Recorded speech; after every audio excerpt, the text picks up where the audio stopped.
Hai, selamat datang di channel Guru Ibu.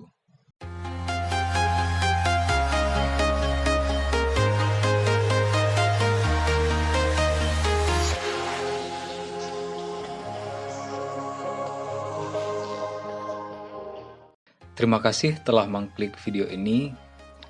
Jadi, pada kesempatan kali ini, pelajaran kita adalah tentang kalimat efektif. Nah, tujuan pembelajaran kita ada dua. Yang pertama itu mampu memahami definisi dari kalimat efektif.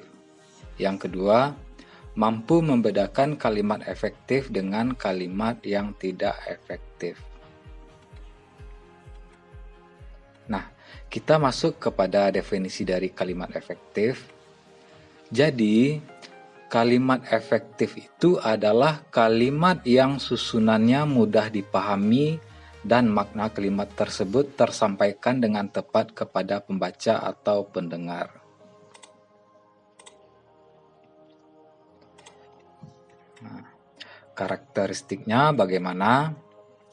Jadi, kalimat efektif itu mempunyai syarat, yaitu jika gagasan yang ada di dalamnya dapat diterima oleh pendengar maupun pembaca dengan mudah, jelas, dan lengkap seperti apa yang dimaksud oleh penulis atau pembicaranya. Kalimat tersebut tidak mengandung maksud lain atau menyimpang. Nah, berikut adalah ciri-ciri dan contoh kalimat efektif. Nah, yang pertama itu ciri-ciri dari kalimat efektif, yaitu memuat unsur kalimat minimal subjek dan predikat. Nah, struktur kalimat efektif itu harus mengandung unsur kalimat minimal subjek dan predikat. Contohnya begini, Rangga belajar di kamar. Subjek dari kalimat tersebut adalah Rangga dan predikatnya yaitu belajar. Sedangkan di kamar itu bisa dikatakan pelengkap. Nah, ciri-ciri yang kedua dari kalimat efektif itu adalah hemat kata. Nah, contohnya, dalam kalimat efektif ini, penyusunannya haruslah efektif. Baik itu penggunaan kata, frasa, atau bentuk lain yang tidak diperlukan harus dihindari. Nah, hemat kata ini terdiri dari tiga bagian. Yang pertama itu hindari pengulangan subjek. Yang kedua, hindari sinonim kata. Dan yang ketiga, perhatikan bentuk kata jamak. Nah, contohnya begini adik-adik. Jika subjek dalam kalimat hanya satu, penyebutannya tidak perlu diulang. Contoh yang salah begini. Karena dia sakit, dia tidak masuk sekolah. Contoh yang benarnya, karena sakit, dia tidak masuk sekolah. Pengulangan subjeknya ada di, kata dia ini adik-adik sekalian, terjadi pengulangan subjek. Maka dari itu, contoh yang benarnya adalah karena sakit, dia tidak masuk sekolah. Nah, termasuk masuk kepada hindari sinonim kata. Jika dalam sebuah kalimat terdapat dua kata yang memiliki arti sama, gunakan salah satu saja. Contohnya, nah ini yang salah. Dia rajin berlatih agar supaya menang. Contoh yang benarnya adalah dia rajin berlatih agar menang. Nah, ini adik-adik, agar dan supaya ini memiliki makna yang sama. Maka dari itu kita pilih salah satu saja. Dia rajin berlatih supaya menang. Atau dia rajin berlatih agar menang. Nah, kalimat efektifnya seperti itu. Nah, perhatikan bentuk kata jamak ini maksudnya adalah jika sebuah kata sudah memiliki makna jamak, tidak perlu ditambahkan kata yang bermakna jamak lagi. Contohnya, para hadirin dimohon berdiri. Nah, contoh yang benarnya adalah hadirin dimohon berdiri. Nah, jadi para ini adik-adik, kata para ini tidak efektif, adalah kata-kata yang bentuk jamak sama dengan hadirin. Nah, hadirin ini sama artinya dengan para ini.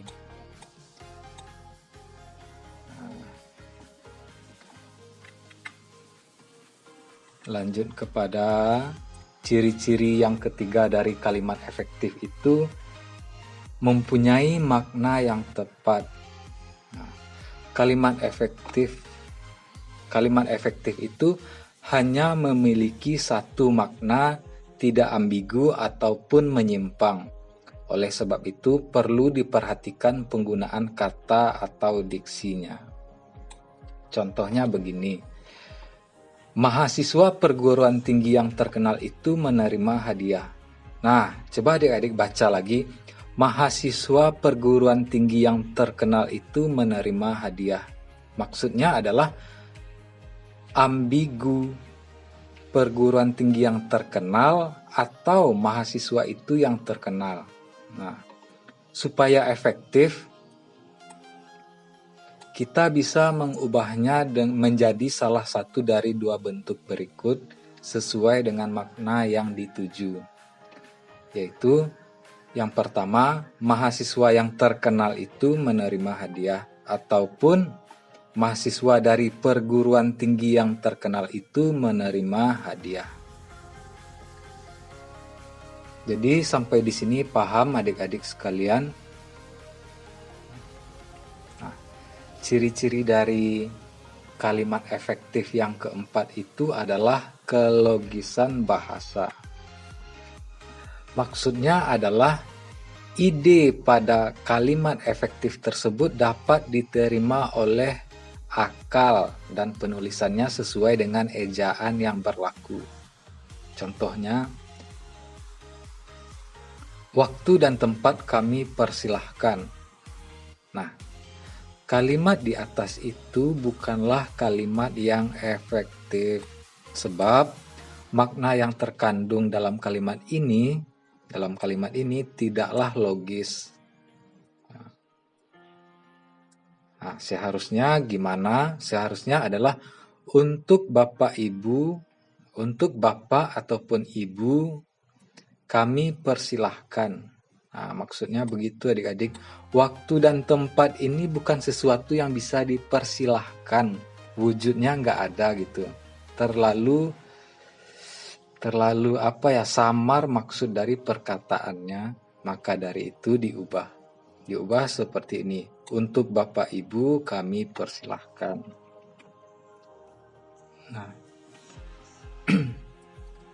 Nah, ciri-ciri dari kalimat efektif yang terakhir itu adalah menggunakan ejaan dan kaidah kebahasaan yang baku.